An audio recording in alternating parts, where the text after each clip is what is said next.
하나님의 말씀은 사도행전 2장 37절로부터 41절까지입니다. 신약성경 190쪽입니다. 하나님의 말씀 사도행전 2장 37절로부터 41절까지입니다. 제가 읽겠습니다. 그들이 이 말을 듣고 마음에 찔려 베드로와 다른 사도들에게 물어 이르되 형제들아 우리가 어찌할꼬 하거늘 베드로가 이르되 너희가 회개하여 각각 예수 그리스도의 이름으로 세례를 받고 제사함을 받으라. 그리하면 성령의 선물을 받으리니 이 약속은 너희와 너희 자녀와 모든 먼데 사람 곧 주 우리 하나님이 얼마든지 부르시는 자들에게 하신 것이라 하고 또 여러 말로 확증하며 호언하여 이르되 너희가 이 폐간 세례에서 구원을 받으라 하니 그 말을 받는 사람들은 세례를 받음에 이날의 신도의 수가 3,000이나 더하더라. 아멘. 우리가 예수 믿고 구원 받으세요 이렇게 전도를 받은 적도 많이 있습니다. 교회에서도 구원의 확신을 가지라 이렇게 구원이라는 단어를 많이 사용하고 있습니다.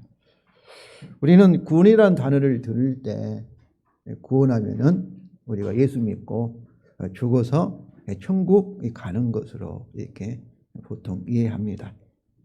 그런데 그렇게 죽어서 천국에 들어가는 것으로 구원을 이해하는 것은 틀린 얘기는 아닙니다.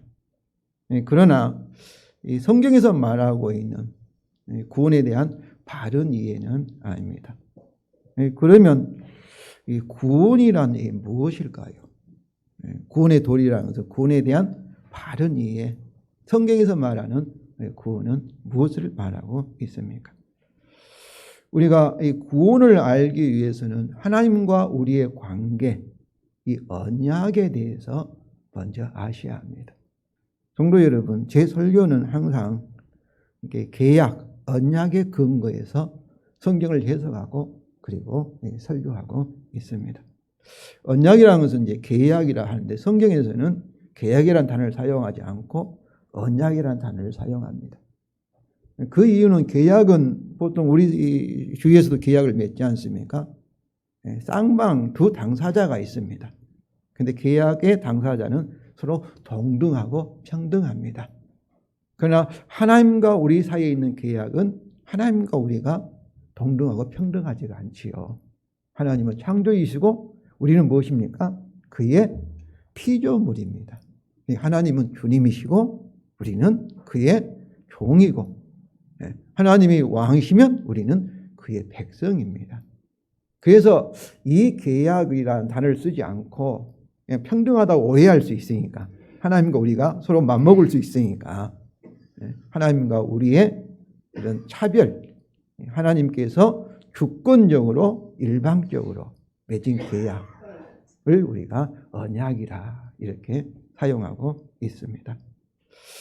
그래서 이 언약을 이해하는 것이 중요하냐면은 하나님은 언약의 하나님이시기 때문에 그렇습니다.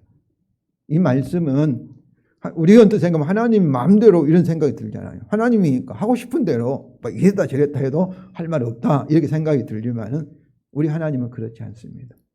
언약이라는 것은 하나님도 우리와 언약을 맺고 그 언약의 구속을 받습니다. 마음대로 하시는 하나님이 아니라 반드시 언약에 따라서 행하시는 하나님이십니다.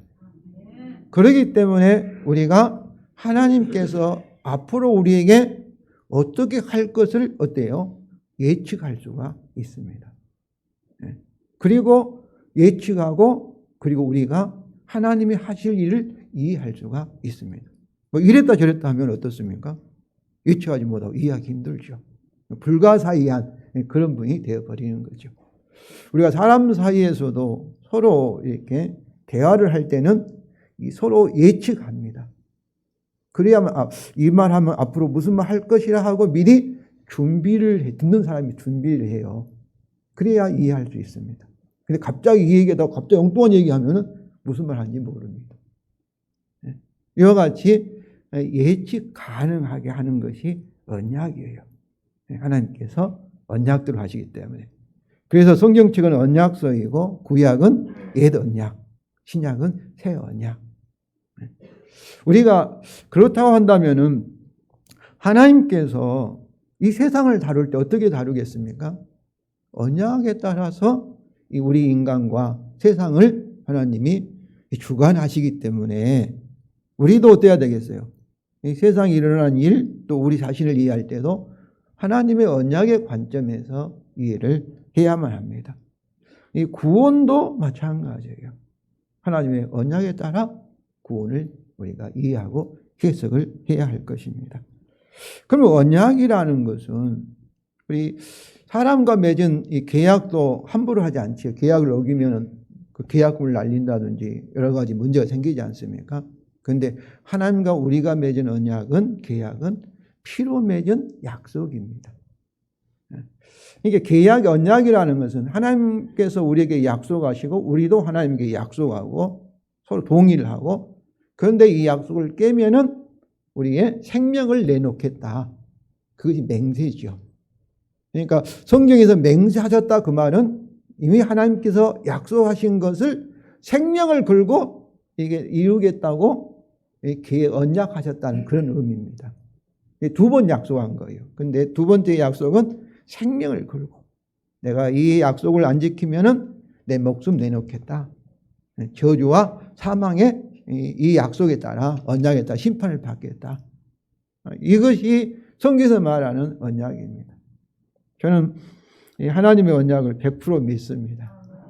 하나님의 약속에도 신실한 하나님께 약속을 반드시 지킬 것인데 그 약속을 가지고 하나님의 생명을 걸고 우리에게 맹세했다면 어떠겠어요?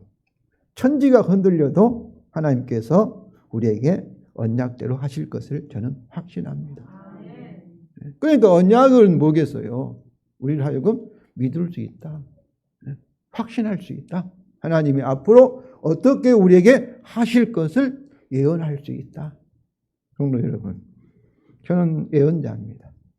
여러분에게 복음의 새 언약대로 하나님께서 하실 줄 저는 믿습니다. 설교라는 것은 하나님의 말씀을 예언하는 거예요. 선포하는 거예요. 복음을 선포한다는 것은 예언하는 거예요. 복음대로 될지어다. 복음대로 될 것입니다. 그러면서 제가 여러분에게 바라는 뭐겠어요? 이것을 믿으라는 거예요. 지금은 당장 이 복음의 약속이 이루어지지 않으면 앞으로 이루어질 것을 소망하고 기다리라는 거예요. 로마서 1장 16절의 복음은 믿는 자에게 구원을 주시는 하나님의 능력이 됨이니라. 복음을 믿으면 반드시 하나님께서 우리에게 구원의 능력을 나타내신다는 거예요. 그래서 제가 성도에게 언약 한다는 것은 믿으라는 거예요. 하나님의 약속의 말씀을. 그러면 반드시 약속하신 대로, 언약한 대로 성령을 통해서 하나님의 구원의 능력이 여러분에게 나타날 줄로 믿습니다. 아멘입니까? 네, 그렇습니다.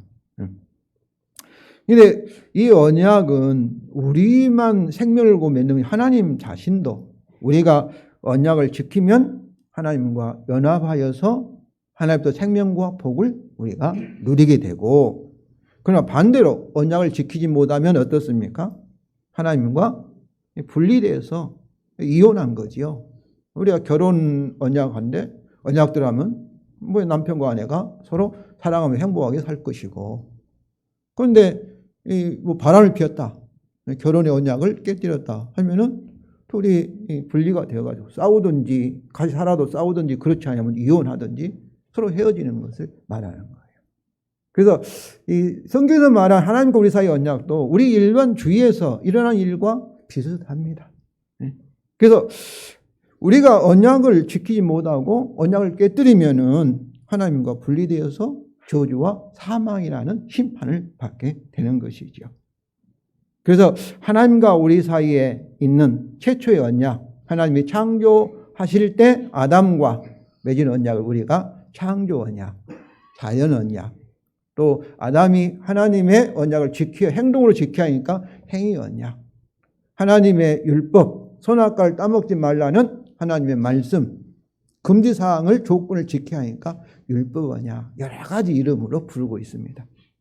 보통 전에는 행위 언약 이렇게 불렀는데 저는 창조시에 아담과 맺은 언약이라고 해서 저는 창조 언약 이렇게 많이 사용하고 있습니다.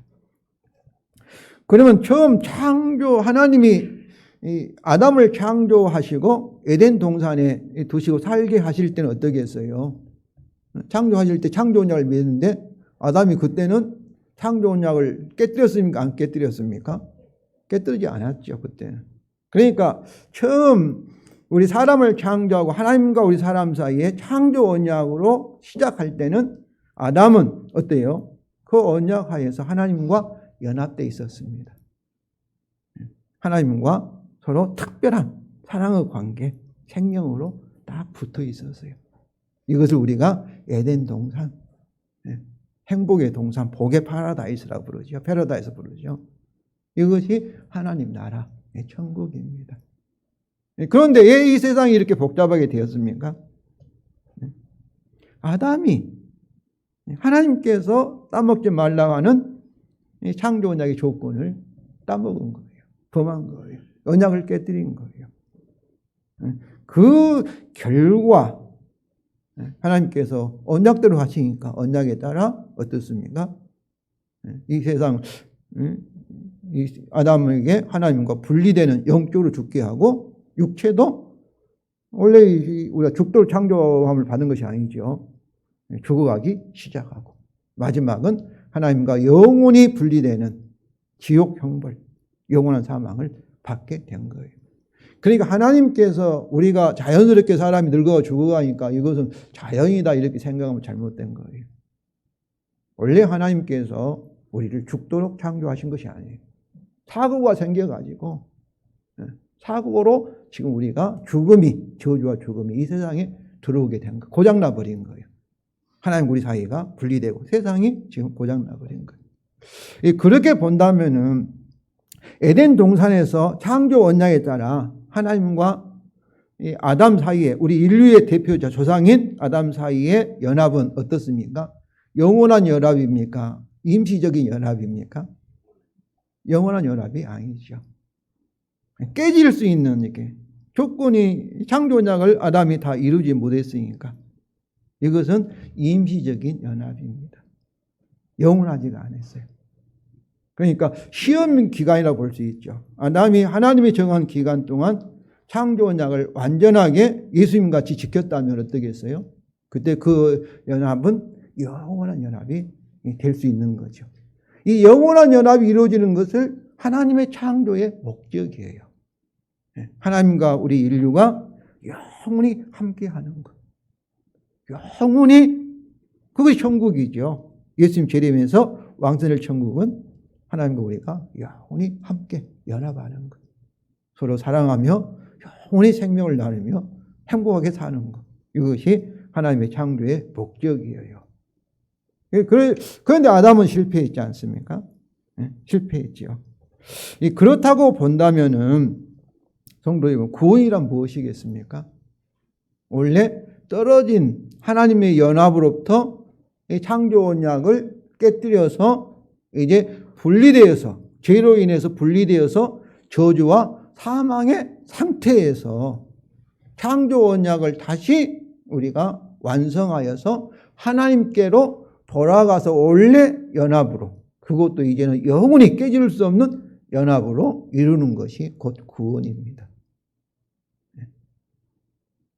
구원이란 뭐겠습니까?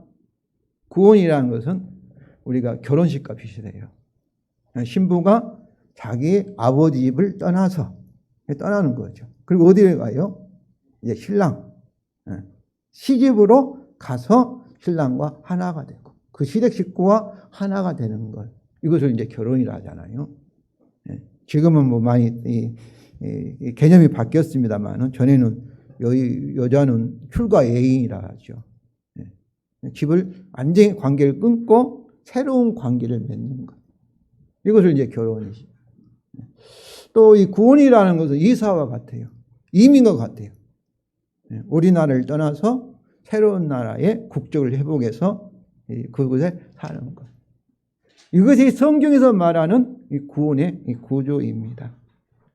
그래서 제가 나눠드린 이 설교에 보면은 우리가 출애굽기 14장 19장 4절에도 내가 애굽 사람에게서 어떻게 행하였음과 내가 어떻게 독수리 날 너희를 입어 누구에게 인도하였다? 하나님에게로 인도하였다. 하나님과 연합하도록 하였다는 거예요. 그러니까 애굽이라는 지역은 뭐예요? 하나님과로부터 떨어져 있는 저주와 사망의 지역이고, 가나안은 하나님께서 어떻게 상징하는 거예요? 하나님이 계시는 생명과 복이 흐르는 축복의 땅인데, 모세를 통하여서 애굽에서 그들을 건져내서 이제 가나안 땅에 하나님에게로 연합시키는 것을 출애굽, 곧 구원이라 이런 말씀인 거죠.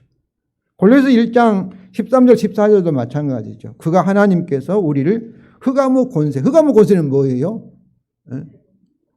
이 언약을 깨뜨려서 이 죄로 인해서 하나님으로부터 빛이신 하나님부터 떨어져서 저주와 사망에 있는 상태에서 이제 건져내서 그 사랑의 아들 나라로, 사랑의 아들 나라, 하나님의 집이지요. 하나님 나라로 옮긴 것, 이사하는 것, 이민 가는 것. 이것이 성경에서 말하는 이 구원입니다.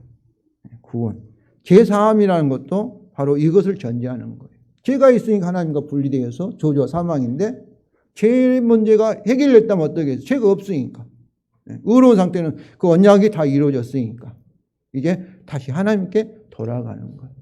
이것이 이 구원의 이 구조입니다. 그래서 이것을 위해서 하나님과 우리를 다 붙이기 위해서 누가 오셨어요? 성령님이 오신 것입니다. 성령님이 오셔서 죽었던 우리 영혼을 어디 태어나게 해요? 하나님 집에 다시 태어나게 하는, 그게 중생이죠. 또 이것을 새 생명이라고 말하지 않습니까? 옛 생명은 옛사람 죽고 이제 새 사람 되었다. 그렇게 표현하고 있죠. 그래서 요한복음 17장 3절입니다. 영생은 그 유일하신 참 하나님과 그가 보내신 예수 그리스도를 뭐 하는가? 아는 거예요. 아는다고 말을 우리가 머리로 아는 것도 포함되지만은, 이 아는다 이 말씀은 하나님과 연합한다, 경험한다, 그런 뜻입니다. 성경에서 알다 이것은 경험을 말하는 거예요. 붙어 있는 것, 체험하는 것. 그러니까 그를 아는 것은 그와 연합하여서 하나님을 경험하는 거예요. 하나님과 붙어 있으면 하나님 생명이 내게 흘러나오니까 우리가 새 생명을 갖는 것이고, 하나님 능력의 지혜가 우리에게 나오는 것이니까. 성경은 이렇게 구원이라는 것은 이동한 장소적인 딱 가까워지는 것, 붙어 있는 것, 연합하는 것, 하나 되는, 이렇게 성경은 표현하고 있습니다. 성도 여러분, 우리는 구원받아서 참으로 하나님과 연합된 자인 것을 아시기 바랍니다. 그러니까 구원이란 죽어서 천국에 가는 것 틀린 얘기는 아니죠. 천국에 들어가니까. 그런데 죽어서만 천국에 가는 것이 아니고 이미 현재 우리가 천국에 들어가서, 그 천국 가서 뭐 구경하기 위해서 천국 갑니까? 천국에 가니까 좋은 거 있으니까 맛있는 거 먹으러 천국 가는 거예요. 천국에 가는 목적은 하나님과 연합하기 위해서, 하나님과 딱 붙기 위해서 성도 여러분 천국을 가는 것입니다. 하나님과 딱 붙어 있어요. 포도나무와 가지처럼 딱 가지가 포도나무 붙어 있으면 어떠겠어요? 하나님부터 우리에게 영생이 흘러나오고 기쁨이 흘러나오고 복이 흘러나올 줄로 믿습니다. 그러니까 하나님을 아는 것은 하나님을 경험하는 것이고, 하나님을 체험하는 것이고, 하나님과 연합되어서 하나님의 생명이 우리에게 능력이 흘러나오는 거예요. 오늘 우리가 읽은 본문에서도 이 43절 이렇게 보시기 바랍니다. 오늘 본문 43절 다시 읽겠습니다. 이 43절 제가 본문에서 43절에 뭐라고 하고 있습니까? 너희가 이 패역한 세대로부터 구원을 받으라. 이렇게. 뭐로부터? 이 패역한 세대. 세대는 한 사람이 태어나서 죽을 때까지를 일생을 한 세대라고 말해요. 100년. 그래서 센츄리, 한 세기라고 표현도 하지요. 그런데 성경에서는 개인의 일생을 한 세대로, 세기로 표현도 하지만은 한 사람의 후손을 전체를 이렇게 한 세대로 표현합니다. 하나님께 인류 역사를 어떻게 표현해요? 아담과 이 그리스도로 이렇게 둘로 나누잖아요. 아담에 속한 세대가 있고 그리스도에 속한 세대가 있고. 그래서 여기서 이라는 단어가 중요해요. 아담, 지금 이 세상에 포함된 사람들을 가리켜요. 그리고 눈에 보이지 않지만 그리스도가 가져온 새로운 창조된 세대, 이 세대는 그 눈에 보이지 않지만 하나님의 나라라 이렇게 볼 수가 있는 것이죠.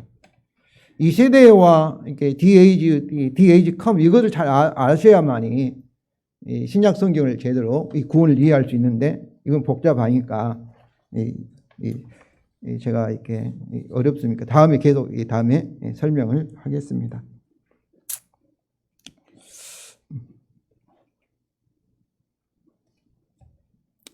그러면 우리가 이 세대에서 이제 이 세대라 이 패역한 세대는 뭐겠어요? 창조 언약을 깨뜨린 그래서 하나님으로부터 저주와 사망을 심판받는 아담에 속한 그런 세대죠. 예수님을 십자가에 죽인 유대인들도 마찬가지고 또 이방인들도 마찬가지고 지금 예수를 믿지 않는 불신자들은 다 이 패역한 세대.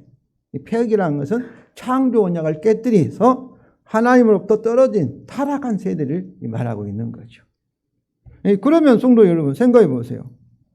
우리가 어떻게 구원을 받을 수 있겠습니까? 어떻게 이 패역한 세대에서 해방되어서 다시 하나님과 연합할 수가 있겠습니까? 그러기 위해서는 무엇을 해야 되겠어요? 그러기 위해서는 어떻게 해야 되겠어요? 성도 여러분. 뭐가 완성돼야 되겠어요? 하나님과 인류 사이에 있는 무슨 언약? 창조 언약. 아담이 깨뜨리는 그 창조 언약이 이루어져야 되는 것입니다. 창조 언약이. 창조 언약이. 창조 언약이 하나님은 창조 언약대로 하시기 때문에 그렇습니다. 그러니까 먼저 어때야 되겠어요? 우리 인류가 창조를 깨뜨렸으니까 창조 언약대로 심판을 받아야 돼요. 영원한 사망이라는 심판을, 지옥 심판을 받아야 돼요. 그리고 창조 언약이 요구하고 있는 선악과를 따먹지 말라는 하나님의 율법을 우리가 다 지켜야 해요. 지켜야 해요. 그런데 우리가 지킬 수 있습니까?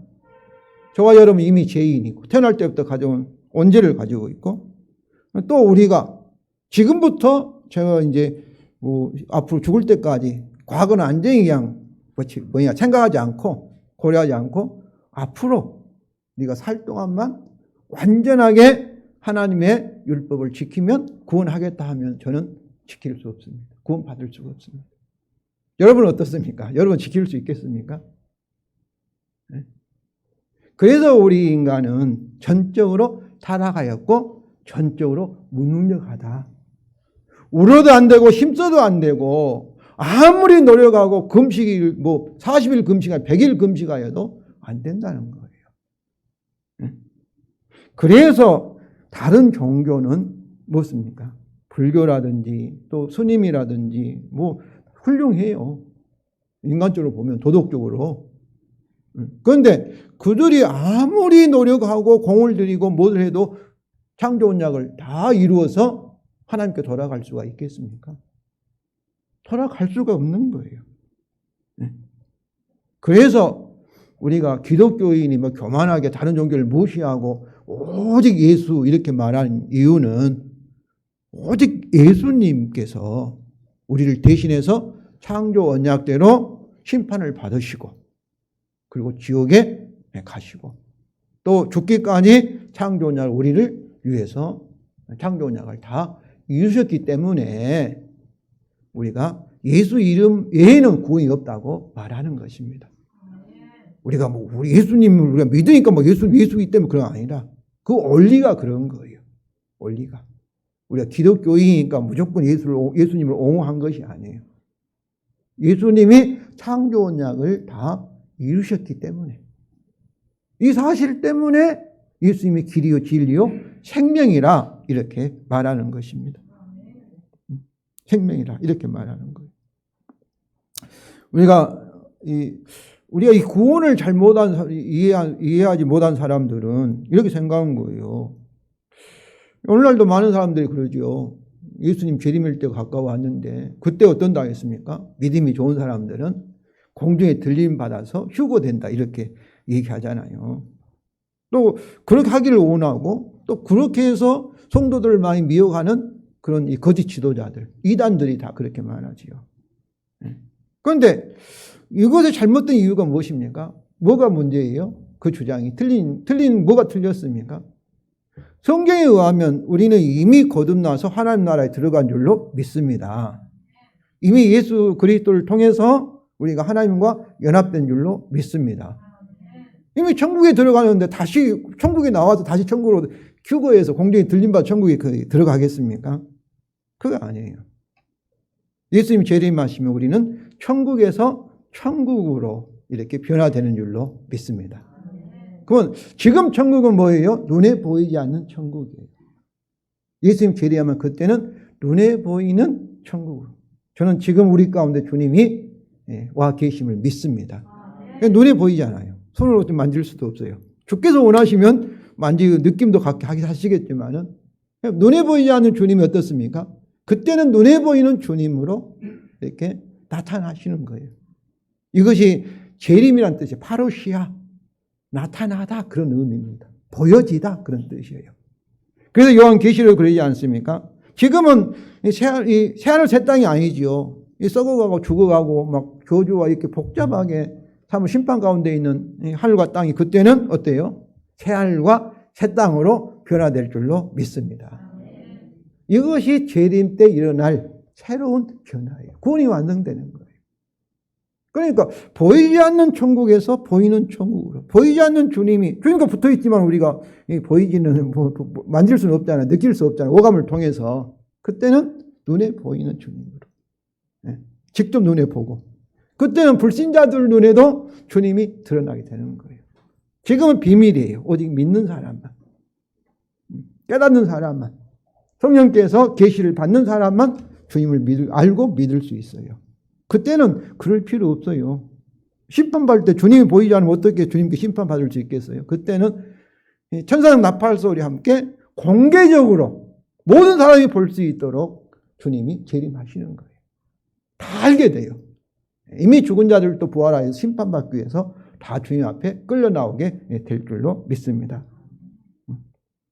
자, 그러면 어떻게 구원받은 하나님과 연합을 이룰 수 있는가?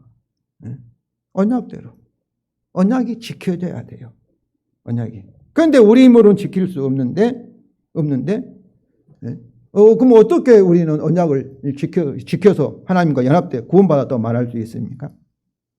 그래서 하나님께서 세상을 창조 전에 우리 사람이 타락할 것도 아시고, 그리고 타락한 우리 인간을, 창조 언약을 범한 인간을 어떻게 창조 언약을 지켜서 구원하실 것을 성부와 성자와 성령 하나님이 미리 정하셨어요. 이것을 구속 언약이라 이렇게 말합니다. 그것은 성자 하나님이, 하나님 아들이 사람으로 태어나서, 그건 예수님이죠. 예수란 사람이죠. 예수는 눈에 보이는 사람이 완전한 사람인데 실제로 누구예요? 창세전에 계시는 성자 하나님이세요. 사람이 되어서 아담이 인류의 대표인 것처럼 언약적으로 우리의 대표자가 되어서 창조 언약에 따라 십자가에서 하나님의 심판을 받으시고 지옥에 떨어지는 걸로 이렇게 하나님이 정하셨어요. 십자가의 죽음을 통해서. 그리고 그 결과로 또 죽기까지 순종을 통해서 창조 언약을 다 이루신 그 결과로 이제 하나님께서 어떻게 하시는 거예요? 예수님을 의롭다 하시고, 그리고 죽은 자 가운데 창조 언약에 따라 부활과 승천과 하나님 보좌 우편에 앉으셔서 주가 되셨다는 것은 하나님도 주잖아요. 그러니까 하나님과 영원한 연합을 이루셨다. 이것이 우리가 사도신경에 고백하는 복음의 신앙의 고백의 내용입니다. 그래서 중요한 것은 바로 하나님의 아들 예수 그리스도께서 뭐 하셨어요? 우리를 대표해서, 우리를 대신해서 십자가의 죽음을 통해서 창조 언약을 다 이루셨다.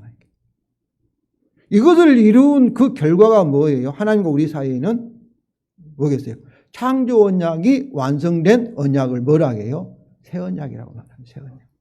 이 새 언약이라는 것은 우리 편에서는 창조 언약이 다 완성되었어요. 이제 뭐만 남았습니까? 완성돼서 우리가 의롭다함을 얻었으니까, 언약적으로 우리가 하나님과 바른 관계되었으니까, 연합되었으니까 하나님께서 우리에게 무엇을 주셔야 돼요? 창조 언약에 따라 생명과 영생과 복을, 영원한 복을 우리에게 주셔야 합니다. 하나님께서 우리에게 주시지 아니하시면 어떡하겠어요? 하나님도 창조 언약에 따라 저주와 사망이라는 심판을 받으셔야 해요. 왜냐하면 하나님도 생명을 흘고 맹세하셨기 때문에. 그 언약을 우리는 새 언약이라 합니다. 성도 여러분, 저는 천지가 흔들려도 우리에게 새 언약대로 될 줄로 믿습니다. 오순절에 성령이 오신 것은 이 새 언약대로 우리에게 생명과 복을 주기 위해서 오신 줄로 믿습니다. 그래서 그리스도 예수 안에는 결코 뭐가 없어요? 정죄가 없어요. 심판이 없어요. 예수님이 이미 십자가에서 저와 여러분을 대신해서 창조 언약에 따라 심판을 받으시고 창조 언약을 이루셨기 때문에 심판 없고 오직 구원받아 하나님과 연합되는 생명과 복을 누리는 일만 있을 줄로 믿습니다. 그런데 이 구약 성경에 보면은 하나님께서 선지자를 통해서 이런 심판을 받고 그리고 자기 백성을 구원할 날을 정했어요. 그날이 여호와의 날이고 그리고 오늘날 주의 날. 그때는 세상이 이 말세 끝나게 되고 새로운 세상이 온다고 이렇게 예언을 했습니다. 그 여호와의 날이에요. 근데 오순절 날 성령이 임하니까 사람들이 어땠습니까? 술 취했다. 오전 9시인데 술 취했다 했는데 베드로 사도가 뭐라고 설교했어요? 술 취한 것이 아니고 구약의 선지자들이 예언한 여호와 날이 곧 말세가 시작되었다. 그 증거가 성령의 임하십니다. 이렇게 설교를 했습니다. 그리고 이제 이 지난주에 설교에서 하나님 아들 예수 그리스도께서 십자가에 죽으시고 부활하시고 승천하시고 그리고 이렇게 하나님 보좌 우편에 앉으셔서 뭐가 되셨다? 주가 되셨다. 다시 말하면 하나님이 되셨다. 하나님과 연합하셨다. 이것을 이제 우리가 C.H. 다드라는 신학자는 캐리그마 이렇게 말하죠. 설교의 핵심이라는 그런 뜻이죠. 복음이죠. 이것을 하나님의 구원의 역사, 구속사, 하나님의 복음, 그리스도의 복음이라 이렇게 우리가 부르고 있습니다. 그러면 이 예수님의 죽음이 중요한 이유는 왜 중요해요? 우리를 대표해서 창조 언약을 다 이루셨다는 거죠.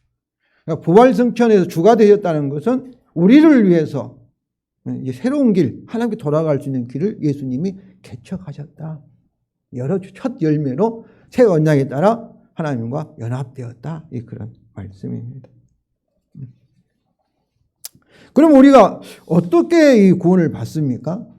우리 개인적인 구원은 하나님께서 자기 아들 예수 그리스도가 창조 언약을 이루시고 하나님과 연합할 수 새로운 길을 이제 이루신 이 구원의 역사, 하나님의 복음, 그리스도의 복음, 이것을 우리 성령께서 성령을 통해서 우리에게 믿는 우리에게 적용하는 것이 이 구원의 서정, 우리의 구원입니다. 여기 중요한 건 뭐겠어요? 믿음이죠. 어떻게 해야 믿을 수 있습니까? 하나님의 구원의 역사, 복음을. 우리가 37절 보니까 이 베드로 설교를 듣고 유대인들이 마음에 찔렸어요. 그리고는 뭐라면 형제들아 우리가 어찌할까 이렇게 질문하지 않습니까? 이것은 자기들이 지금 잘못하고 있구나. 하나님이 구원자라고 보내신 그분을 그리스도를 우리가 죽였구나. 이렇게 생각하고 우리가 어떻게 하면 구원을 받을 수 있는가 질문이죠. 이때 베드로의 대답이 38절입니다. 38절 읽겠습니다. 베드로가 이르되 너희가 회개에 각각 예수 그리스도 이름을 세례를 받고 제사함을 받으라. 그리하면 성령을 선물을 받으리니 이렇게 말하고 있는데 실제로 이게 원문을 번역하면은 제사함을 위하여 이렇게 회개를 하라. 그리고 각각 예수 그리스도 이름으로 세례를 받으라. 그리하면 성령의 선물을 받으리라. 이렇게 되어 있습니다. 근데 우리말 번역이 꼭 틀렸다고 볼 수는 없지만은, 좀 이렇게 정확하게 이게 번역이 안 돼 있어요. 너희 제사함을 위하여 너희는 회개하라. 회개하라가 명령형이에요. 세례를 받으라도 명령형이에요. 그리하면 성령의 선물을 받을 것이다. 먼저 이 제사함, 사함이라는 이 용어가 그 앞에 쓰이는데 상업 용어예요. 은행에 빚을 졌을 때 부채를 가리키는 용어예요. 그러니까 이 제사함을 받으라, 이 말씀, 사함을 받기 위해서 이 말씀도 어떤 의미가 들어 있습니까? 이 제사함 속에는 언약에 따라 죄를 하나님께 처리하신다는 의미가 전제되어 있어요. 제사함이라는 이 의미는. 그러니까 하나님 아들 예수 그리스도께서 창조 언약을 따라 심판을 받고 우리 죄값을 지불해야만이, 빚을 다 갚아야만이 구원을 받을 수 있다는 거죠. 그러면서 이 제사함, 우리의 죄의 빚을 창조 언약에다 다 갚기 위해서는 우리가 어때야 되겠어요? 첫째는 회개하라는 명령입니다. 이 회개하라는 헬라어 단어가 메타노에오네, 노에오는 생각이에요. 생각. 메타는 뒤에 네 생각이 지금까지 살아왔던 네 경험과 그리고 이 배움과 공부를 통해서 알아왔던 지식, 너희의 생각, 판단이 틀렸다는 것을 알고 이제는 누구의 판단을 받으라는 거예요?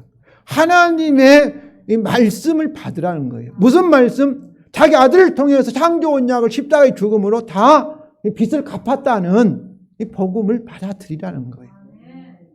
이것이 중요해요, 성도 여러분. 회개하면서 내 죄를 막 고쳐서 막 착하게 살라, 그것도 들어있겠지만 여기 중요한 것은 내 생각이 관점이 바뀌는 거예요. 세상을 보는 관점, 나를 보는 관점, 하나님에 대한 관점. 막 열심히 노력하고 이렇게 내가 열심히 해서 막 율법 지키고 막 순종하라, 그 얘기가 아니에요. 왜 이 회개가 중요하겠어요? 생각을 바꾸는 게 중요하겠어요? 우리가 믿기 위해서는 어떻습니까? 복음을 믿으면 구원을 받지 않습니까? 구원의 능력이 나타나는데 믿기 위해서는 어때야 돼요? 알아야 되지 않습니까? 알아야 믿을 수 있죠. 알기 위해서는 어때야 되겠어요? 우리가 지금까지 가라왔던 내 지식, 경험, 이거 싹 뒤로 부인하고 무엇을 바라는 거예요? 예수 그리스도의 하나님의 구속의 역사에 대한 하나님의 생각, 하나님의 판단, 창조 언약을 다 우리 죄 때문에 있었던 것을 심판받았다. 이것을 딱 받아들이라는 거예요. 이것으로 내 생각을 바꾸라는 거예요. 이거 얘기예요. 그러면 어떻습니까? 믿을 수 있고 믿으면 우리가 제사함 받고 의롭다함을 받게 되고 성령을 선물로 받을 수 있다는 거예요. 지금 우리 한국 교회가 안 된 것이 생각이 안 바뀌었어요. 교회에 다녀도 예수 믿으면 내 제사함 받고 천국에 들어가는 티켓 받았으니까 그들은 세상 사람들하고 똑같이 생각하고 살아요. 세상 사람들처럼. 교회만 왔다 갔다 하는 거예요. 그건 절에 다니나 교회 다니나 비슷한 거예요, 여러분. 예수 믿는 것은 생각이 바뀌는 것입니다. 내 생각, 내 판단 버리고 누구? 하나님의 말씀, 특별히 예수 그리스도의 복음으로, 하나님의 복음으로.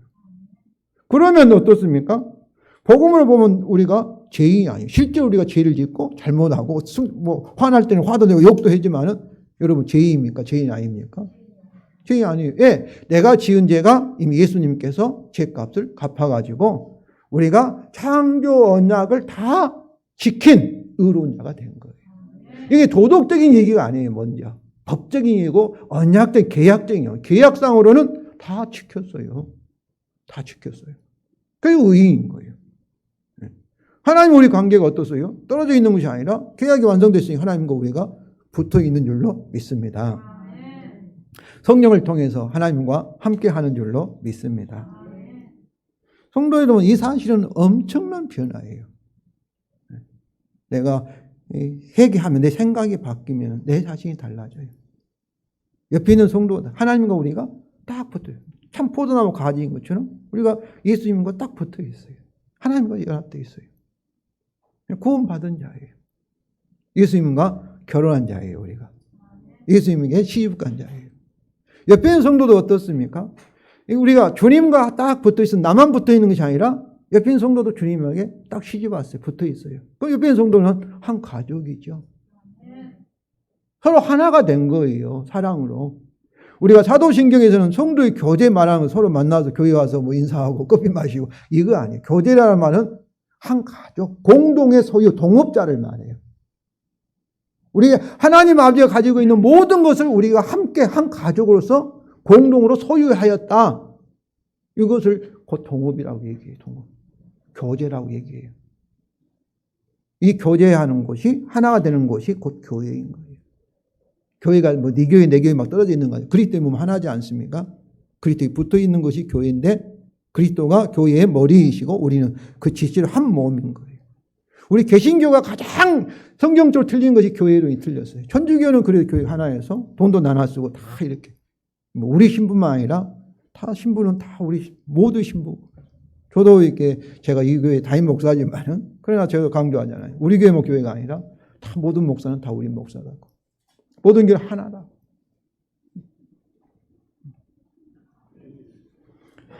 엄청난 변화가 일어난 줄로 믿습니다. 하나님과 연합되고 성령을 통해서 하나님 능력이 흘러.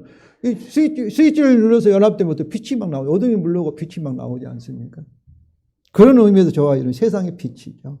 하나님 연합됐으니까 주님께서 우리를 통해 세상의 빛의 능력을 생명을 나눠줄 줄로 믿습니다. 그럼 세례를 받으려면 뭐겠어요? 세례는 결혼식이에요. 결혼식. 세례 자체가 구원한 거 아니에요. 결혼식 자체가 구원 아니에요. 결혼은 어때요? 실제로 하나님과 여러 증인들 앞에서 서약을 하고 하나 되기로 서약하고 실제 하나 된 것이 결혼이잖아요. 그것을 공개적으로 이제 증거하고 선포하고 나타내는 것이 곧 이 결혼식이지 않습니까? 그래서 오늘 말씀은 예수 그리스도의 이름으로 이름이라는 예수님의 인격과 예수님 하신 일, 곧 이 창조 언약에 따라 십자가에 죽으시고 부활하셔서 승천하셔서 하나님 보좌 우편에 앉으셔서 주가 되신 이 사역까지도 어때요? 우리 결혼하면 남편이 재산 많이 갖고 있으면 그 통장도 안에 우리 것이 되잖아요. 남편이 그 하신 일이 다 우리 것이 되는 것처럼. 그 세례라는 것은 그리스도 함께 우리 옛 사람에게 죽고 우리가 그러면 우리가 뭐 지금은 그런 표현이 안 맞지만은 신부는 어떻습니까? 신랑을 시집 가면 그 신랑과 한 몸이 됐을 때는 아버지 집에도 죽고 새로운 이제 시집에서 우리가 하나 되어서 우리가 열심히 행복하게 산다. 이 결혼이지 않습니까? 세례도 그런 의미예요. 세례도. 그런데 여기 전치사는 에피인데 에피는 위에라는 뜻입니다. 딱 붙어 있다는 위에예요. 어폰이라는 뜻이죠. 위에도 위에 있는 거 아니라 딱 머리에 붙어 있다는 이게 딱 붙어. 파리가 벽에 붙어 있을 때 이 에피라는 단어를 써요. 예수님이 딱 붙어 있는 거예요. 또 몸의 기초에서 뿌리를 예수에게 딱 내리는 것. 그런 의미고. 저는 이 에피라는 단어를 통해서 아마 예수라는 비행기를 타고 우리가 이렇게 하나님께 가는 것이 아닌가 그런 상상을 해봤어요. 딱 붙어서 예수님에게 딱 연합되어서. 성도 여러분, 정말로 저는 예수 그리스도에 붙어 있는 거 좋습니다. 내가 부족하지만 아직까지 공사 중이기 때문에 참으로 모자라지만 저는 예수께 속한 자고 주께 붙어 있는 자이심을 여러분 믿으시기를 바랍니다. 그러면 성령의 선물을 받는데 시간이 많이 되어서 그런데 이 약속 꼭 이 설교문을 가지고 집에서 꼭 보시기 바랍니다. 이 약속이 꼭 이 약속이 유대인들만 주는 약속이 아니라 이방인들 모든 인류에게 주신 약속이라는 거예요. 그래서 구약 성경은 우리는 유대인들을 위한 성경이라고 생각하는데 그건 잘못된 거예요. 아브라함의 언약도 이방인을 위해서 아브라함을 부르시고 모세를 통해서 이스라엘 백성을 구원하셔서 율법 언약을 맺은 것도 모든 세상을 위해서 다윗을 통해 다윗 언약을 주신 것도 온 인류를 위해서 주시는 헌장으로 그렇게 주신 거예요. 그러니까 그들이 선교사로 하나님을 세상에 증거할 수 있는 증인으로 세상 사람들을 위해서 그들을 부르시고 언약을 맺으신 것입니다. 그러면서 40절에 여러 말로 확정하고 고나했다 하잖아요. 그러니까 복음은 여러 말로 표현이 돼야 돼요. 하나만 딱 이것이 복음이라고 복음이 설명이라고 하지 말고 여러 가지 다양한 방법으로 복음을 설명하고 최소의 하루에 3번 우리가 밥을 먹는 것처럼 성도 여러분, 여러분이 하나님의 복음을 그리스도의 복음을 여러분에게 하루에 3번씩은 꼭 설교하시기 바랍니다. 경수야 그리스도 복음이 이렇다 생각하는 거예요. 복음도 됩니다. 그리스도가 나를 위해 십자가에서 죽으심으로 내 모든 죄를 창조약을 이루셨다. 그럼 나는 제산받고 의인이 되었다. 하나님께서 성령을 통해서 내게 복음의 약속대로 하실 줄 믿습니다. 이렇게 설교, 누가 듣도 않고 속으로 생각해서 설교할 수 있잖아요. 그 복음이 여러분에게 살이 되고 피가 되고 복음으로 사는 거예요. 꼭 교회가 설교를 듣는 거가 아니에요. 여러분이 곧 설교자가 되고 집에서도 어디에 가든지 주님과 함께 복음을 자꾸 주님이 붙어 있어서 나를 통해 주님께서 생명의 능력을 나타내신다. 설교를 마치겠습니다. 우리 구원의 도리가 무엇인가? 구원은 하나님과 연합됐다는 겁니다. 여러분 생각해보세요. 우리가 하나님과 하나 됐는데 하나님이 우리를 미워하면 어떠겠어요?